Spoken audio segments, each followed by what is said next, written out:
is our 1980 1000 iron head Sportster chopper project me and my sons have been working on. We started it roughly about a year ago. I bought a 1980 donor bike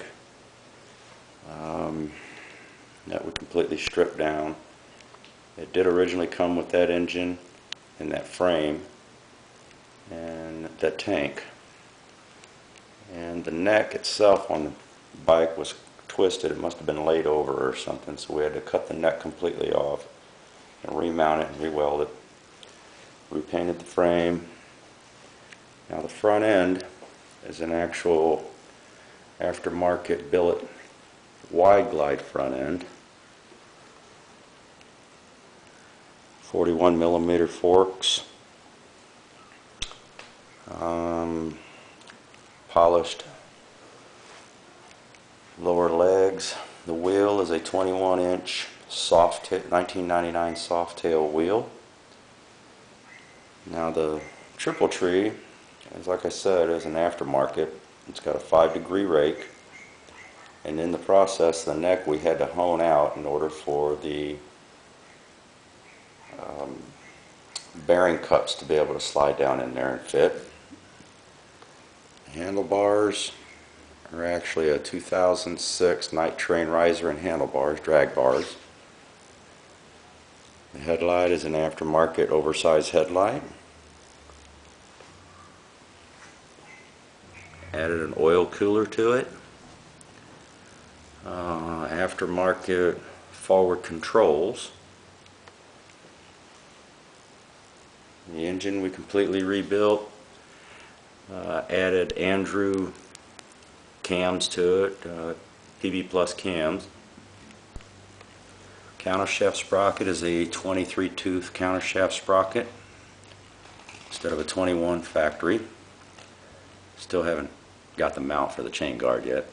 Just the rear sprocket is a 48 tooth chrome rear sprocket that we had to actually reverse it because it is one of the dish type with the dish inwards, so the chain would line up perfectly in line with the countershaft sprocket. The back wheel is a 16-inch 1999 soft tail wheel.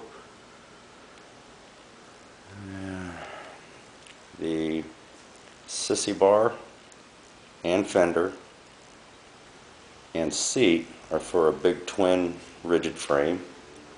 Sissy bar we had to cut down and actually drill and everything to make it mount correctly, so that the fender only sits about 1.5 inches off of the tire.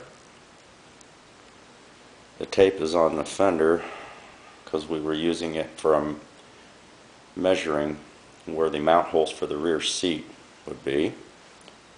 Just haven't taken the tape off yet. The back, the license plate bracket and head backlight, original Sportster frame and everything that we bent and mounted it to the axle. The foot pegs are aftermarket foot pegs on the lower part of the frame instead of using the original holes for the high one, so it's a little bit more comfortable for the rider. Battery box is an original battery box we mounted to the side. The linkage for shifting, as you notice, the arm is the original shift arm for a Sportster, which we had to re-drill so we could mount the new linkage for the front.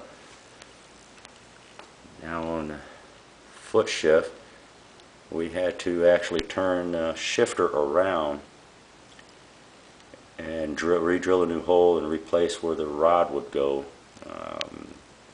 just for the mere fact the way that the linkage was set up, it really wasn't meant for this type of linkage. So let's see. Teardrop mirrors, which are actually Harley Davidson mirrors. The hand controls are also factory hand controls. And got a Mustang aftermarket tank on it.